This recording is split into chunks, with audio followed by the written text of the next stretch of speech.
आ गए हैं हम लोग मणिकर्णिका घाट। ये कहा जाता है एक श्राप के वजह से मणिकर्णिका घाट दुनिया का सबसे बड़ा, भारत का सबसे बड़ा शमशान बन गया। और वो श्राप पार्वती जी और शंकर जी ने दिया था। चलिए ज़रा सामने से आपको दिखाते हैं मणिकर्णिका।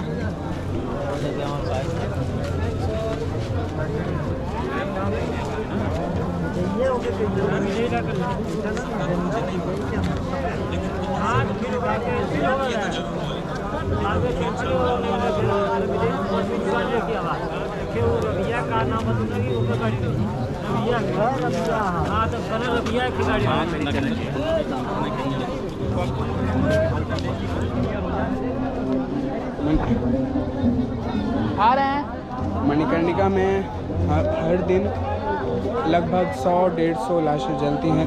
ये देखिए, जैसा कि आप देख सकते हैं, एक और लाश जा रहा है। यहाँ एक लाश जला है और देख सकते हैं यहाँ सब जल रहा है।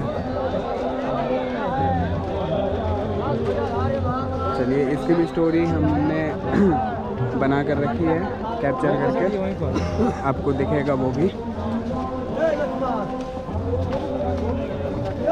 चलिए, तब आज के लिए इतना ही। हम चलते हैं अब अपने रूम पे। जा रहे हैं हम लोग अभी मणिकर्णिका के तरफ। ये है मणिकर्णिका, इसके बगल में देखिए दुनिया का महाश्मशान घाट मणिकर्णिका घाट। जब बाबा विश्वनाथ और माता पार्वती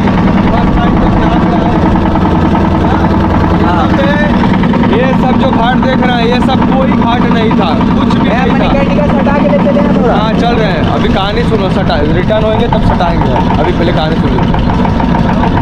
सबसे पहला घाट मणिकर्णिका घाट, यहाँ पे कुछ भी नहीं था। यहाँ पे सब कुछ, यहाँ पे सब कुछ जंगल था। तो बाबा विश्वनाथ हमेशा काशी आते रहते थे। तो सारे देवी देवता पूछे, आप प्रभु कुछ दिन के लिए कहाँ गायब हो जाते हैं कैलाश से? तो उन सबको धीरे धीरे पता चला कि वो एक जगह है धरती पे, वो जाते हैं काशी, वहाँ पे बहुत आनंद मिलता है उन्हें। तो माता पार्वती ऐसा सब सुनी, तो सब देवी देवता है, तो माता पार्वती भी बोली हम भी चलेंगे। तो माता पार्वती को लेके पहली बार काशी में जब भगवान ने एंट्री यहाँ पे कदम रखा है धरती पे, काशी के, अरे कैलाश पर्वत के बाद यहाँ पे, यही है मणिकर्णिका। यहाँ पे आने के बाद माता पार्वती और शिव जी, यहाँ पे पूसा का जंगल था। पूसा, ये सब कुछ भी नहीं था। बनारस का जो अब सब कुछ दिख रहा है, ये सब कुछ भी नहीं था। तो यहाँ पे जब आने के बाद तो उन्होंने बहुत आनंद मिला। तो यहाँ पे गंगा जी वगैरह कुछ भी नहीं थी। तो आने के बाद पूसे के जंगल में रहे तो उनको बड़ा आनंद मिला। तो यहीं पे विष्णु जी द्वारा देखिए व्हाइट कलर का जो दिख रहा है दीवार, हाँ, नीचे घंटा, हाँ बता रहे, वो देखिए व्हाइट कलर का दीवार जो है, उसके नीचे कुंड, पुष्पकर्णी कुंड चक्र। ये पानी के नीचे क्यों है इतना? बता रहे हैं, बतिया तो सुनो, तुम बतिया नहीं बोलने दोगे, ब्लॉक बोलिए। तो यहीं पे सब लोग आए। उसका पार्ट इसके बाद उसकी कहानी बताने की बारी है। पहले बता देंगे तो ये ब्रेक हो जाएगा। अब यहाँ पे बाबा विश्वनाथ माता पार्वती जी आए, आनंद मिला। सिटी का आपने वो लोगों ने नाम सुना होगा, 3 ठो, काशी, बनारस, वाराणसी। इसका पहला नाम है, सबसे पहला नाम है आनंद वन। बाबा विश्वनाथ और यहाँ पे माता जी आए तो उनको बड़ा आनंद मिला, तो वो कुंड बनवाए। जय मणिकर्णिका घाट देखिए, कुंड बनवा के उसी कुंड में स्नान किए विष्णु जी द्वारा। चक्र पुष्पकर्णी कुंड बोला जाता है। शाम दोपहर 12 बजे मान्यता है कि सब लोग, बाबा विश्वनाथ और माता जी आती है, उस समय आके सब लोग स्नान करते हैं उस कुंड में जो काशी में आता है। ठीक है, तो वहाँ पे आए, स्नान किए। स्नान करके मस्तक का मणि, कान का कुंडल गिर गया स्नान करने और ढूंढे, नहीं मिला तो क्रोधित होने लगे। तो 36 करोड़ देवी देवता आके बाबा को देखे। जब बाबा क्रोधित होते हैं तो तीनों लोग हिलने लगता है, थरथर कांपने लगता है। जब वो क्रोधित होंगे तो तीनों लोग हिलेगा। तो सारी देवी देवता को पता चला कि बाबा क्रोधित हो रहे हैं। 36 करोड़ देवी देवता आके उस कुंड में ढूंढे, मणि और कणिका नहीं मिला ना। तो बाबा क्रोधित होकर, माता क्रोधित होकर श्राप दे दिए कि जाओ, हम जैसे इस धूप में मणि और कणिका के लिए जल रहे हैं, वैसे ये पूरा काशी शमशान नगरी बन जाएगा। इस धरती को श्राप दे दिया। तो सारे देवी देवता इसी अपने पूरे काशी में अपने अपने मंदिरों में जाके स्थापित हो गए। 36 करोड़ देवी देवता यहाँ पे विराजित रहते हैं गंगा आरती के समय आके, और बाबा पूसा की आरती के समय आके अटेंडेंस लगा के जाते हैं कि हाँ प्रभु हमारे ऊपर भी दया कीजिएगा, क्योंकि यहाँ पे बाबा बहुत खुश भी रहते हैं और गुस्सा भी रहते हैं, उनका मूड का कोई पता नहीं रहता, भूल भुलैया नगरी है, इसलिए सारे लोग आके अटेंडेंस भरते हैं यहाँ पे, ठीक है। अब उन्होंने श्राप दे दिया कि जाओ स्मशान नगरी बन जाएगा, सब कुछ खत्म हो जाएगा। तब विष्णु जी प्रकट हुए, गुहार लगाने के बाद 36 करोड़ देवी देवता विष्णु जी को गुहार लगाए, तो विष्णु जी प्रकट हुए। प्रकट होने के बाद उन्होंने बोला कि हे प्रभु क्या हुआ है, तो उन्होंने बोला ऐसा ऐसा बात हो गया है, ऐसा ऐसा हमने कर दिया है।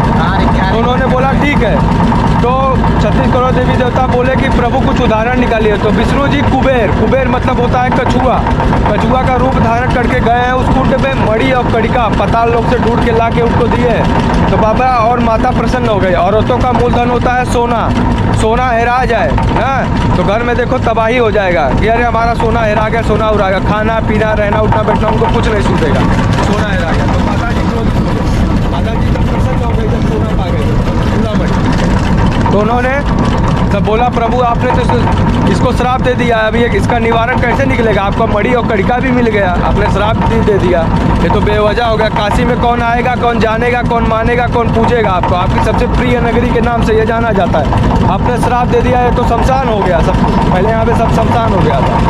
तो उन्होंने बोला हमारे मुख से निकला हुआ श्राप तो वापस आ नहीं सकता, हम इसको आशीर्वाद में बदल सकते हैं। तो उन्होंने बोला कि प्रभु जो भी निवारण हो करिए, लेकिन कुछ करिए काशी का, नहीं तो कुछ होने वाला है नहीं, ये विकास नहीं होगा तो नौखंड पृथ्वी ही नहीं होगा, क्योंकि यही मेन है। तो उन्होंने आशीर्वाद दिया कि जो काशी में आएगा, जिसका गंगा स्नान करा के बॉडी जलाया जाएगा, जिसका तर्पण होगा, जिसका अस्थि विसर्जन होगा, जिसका पिंडदान होगा, वो सीधा मोक्ष को जाएगा। नौखंड पृथ्वी जो कार्यक्रम करता है वो यहाँ आता है, यहाँ से फिर भगवान के पास जाता है। बात है ना भैया कि जो काशी में मतलब जो मतलब जो काशी में मरता है उसका कान जो है ये बायां मतलब दायां वाला, दाहिना वाला ऑटोमेटिक बंद हो जाता है। बंद होता है नहीं, खोल देते हैं वो, खोल देते कि बंद हो जाता है, नहीं खोल देते हैं वो आदमी, ज्ञान फूक करके कान तोड़ देते हैं। समझ गए क्या करते हैं? ज्ञान फूक के आपके कान में और कान तोड़ देंगे। अच्छा। ठीक है, तो हम लोग आ गए हैं यहाँ पे बीर घाट पे, और जो काशी करोड़ मंदिर है उसकी कहानी है कि एक राजा था, यहाँ आया, आने के बाद उसने काशी में बाबा विश्वनाथ का मंदिर का दर्शन करने आया, तो यहाँ पे वो दर्शन नहीं कर पाया, तो अपने निराश होकर चला गया। तो माँ को लेके आया था, तो माँ ने हट किया कि हमारे लिए काशी में मंदिर बनवाओ, तो उन्होंने मंदिर बनवाया। मंदिर बनवाने के एक दिन में वो मंदिर टेढ़ा मंदिर बन के तैयार हुआ है, ठीक है, एक टेढ़ा मंदिर एक दिन में बन के तैयार हुआ है। उसके बाद उस राजा ने बोला कि माँ हमने आपका मंदिर बनवा दिया, हमने आपका ज़िंदगी भर का सारा कर्ज चुका दिया आप, और उसके साथ इसने ये भी बोला कि हमने दूध का भी कर्ज चुका दिया। तब माँ ने बोला ठीक है बेटा, तुमने दूध का कर्ज चुका दिया तो चले जाओ काशी और बाबा का स्थापित करो, हम आ रहे हैं, तुम जाके स्थापित करो, हम आ रहे हैं, तब मंदिर का दर्शन करेंगे। तो वो राजा आया और माँ ने बोला जाओ, जैसा मंदिर बनवाए वैसा ही मंदिर रहेगा, तो हम आके पूजा करेंगे, तुमने हमारे दूध का भी कर्ज चुका दिया, हमारा पूरा बचपन का कर्ज चुका दिया।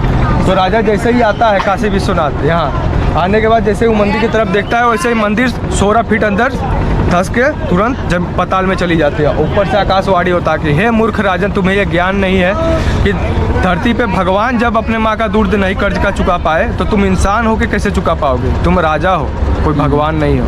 तब आकाशवाणी, इसलिए उसे मात्र रीढ़ मंदिर भी कहा जाता है, काशी करोड़ मंदिर भी कहा जाता है, और रत्नेश्वर महादेव जी का मंदिर है वो। हाथ जोड़ के प्रणाम कर लीजिए, आपकी काशी यात्रा संपन्न हुई। जय हर हर महादेव, जय श्री राम। चलिए चलिए आगे